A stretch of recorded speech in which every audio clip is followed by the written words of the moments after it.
thir tu le ngai tu zong zong te in se vain che bai le vek ule tun lai chu kan u naw chak lam pang te in ka na awangin ril ru a boi hle mai nimin maya zo ko tor lam panga in ka na sata ka thleng ti kan hri a ral tan tam takan om me ka ni chuti line thomare deuh tia va phai lam panga CNA 10 CDF te an lu khung le ti hriat ani a ema chung changa hian va phai oime vice president puruat te kan biak na ngai thak ho na kan nei don ani tichuan he in beina hian mi pathum an thi ti hriat ani to a aba ka roi chu hriat chian alani chi alo ani va phai oime te an boi em atuna hian ral tal mi tam takan lu chhome kani ava phai a hian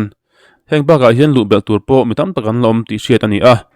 azialo khop mai tuna purut te a kan biak na te ngai thak ho na ilo nei ang u ole hello purut te Oh, hello. ole in kan tin te kan lo hria kharal tan ten lo ai ga dan chung chang vel te kha report atlang ko min sei sak thengem le Ani mo.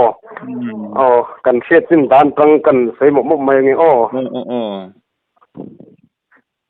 Dar hi vel khan anin ka peti report kan donga san tin te kan han ngai chang chenga in emergency meeting te kan han kova.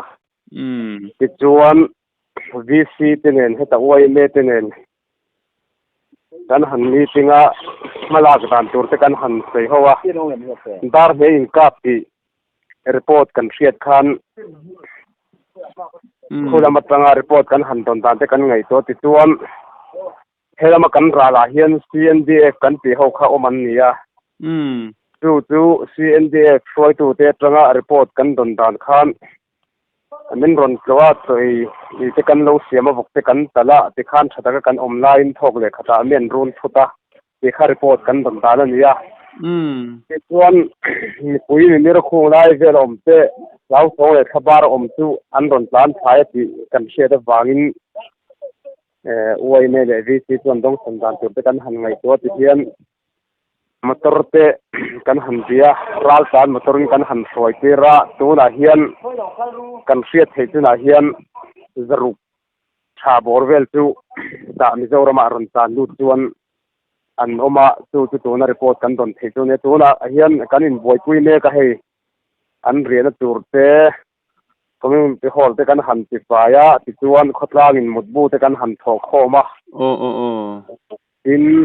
king park yang ti te kan han thok khoma ti yang chuan tuna hen kan kalpui me kani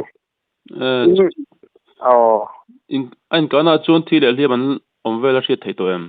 tuna kan hriat thei tina report kan don dana hi chuan si NDF laman ti hi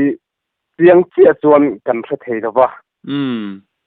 ala pia thei le hriat thei an ni dawa CNDF lam kan ti hi pathum tu an thi tiang ti kha kan hriat thei tina nia ne lam kan ti hi thi chuan om ve arin om thoba maro chu engza ni an ni hiam engang ni an ni ti kha tu tiang le kwang taka la hriat fak thei an ri lo tuna chuan mo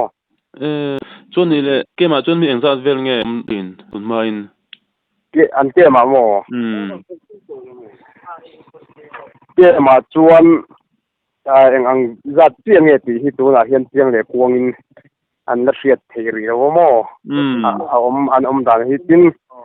hei holngo lam kan ti ne boy an ne wang hian report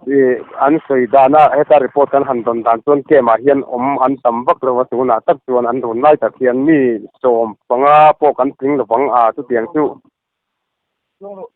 ha kan ni an tia an boruak an sei dan kan tin kan thiat chu ni avan zero ve ni point tak tak kotlang point boy don le me chuan an ei in vel tur te po in lo boi pui vakani mo ti hian ei le in tur en kim kan lo boi puya oi men ei rong kan bola ti hian kan lo siam saka lo khen ten in một bu le mo vel ron in keng an ni lo wang hian in heta en kim phaya VC tenen oi me tenen tang ko pin ma kan lo la tiang hian khotlang mi puin một bu te tho khomin anei le in tur siam tur thing pak te khatiang khan in tho khomin ma kan han la thowa chu tiang chuan te kan han la phot chuan nia kal le zel dan tu re ro chu NGO sang te le VC te meeting te in kan na ngai tu ho ge rang chu in va han fel in va han tlom ngai to o in boi don tu ka ti chuan ni le ron tlan te ho chu khoi khua a om ber nge ani tuna ron tlan thei hi kan ral lo ka heta kem bul hai do ken nia le le khua kan ti te tin heta le le kho to ya hian khomo yan in tia chung te in selon te tiang aron sai ter te hi ron tlan tam ton ni in sai le ang wa thil dang tak ang ero hi chu tianga ron tlan ni tu an le wa ni chung khu hawa chuan ron tlan bang ron tlan le tu rang chi te nom merin siam hết tiếng anh ta là tuân sinh khiết anh lâu là tu cái mà cái bộ hiền khi lại cần có cái tiếng ai sẽ đang coi thì khi làm cái tu anh là rộn ràng dễ anh ông phải chú này chuan nông đi tan po bố nó liền thầm tất cả tiếng về đón này mò dâu gặp dâu chi in hạ đón thế mày nó tục tục thế in plom ngay na van đâu quý chuyện tắc em khang vel cái này còn rõ tin sẽ cần tụ tụ là cái mò chuan giờ in làm thế anh tiếc anh nghe in là mình đón kan men tin tu hi ta la ni ri da wa ang nge la ron kal don ang nge la ron hendel don hi ta la ni do ti hian kan thei tin chu kan han ngai tlang vel photanga tu tiang tuan ro man na kan han siam deu chu ani phota aron tlan tur za ta hi hi thei ti an ni lo wang hian mo sumi tur don in pumpek ta pani mo ani deu top mai ti hian oi ne te kan khoma kan lo ngai tlang deu top mai ni khai in tom ngai na aro pi hle mai ba phai mai me te alom hun thamelo sim sakamo le tup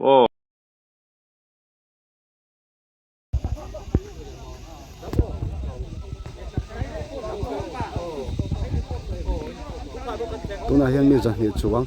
ron thleng to a dang aron thandal zel kan bei seya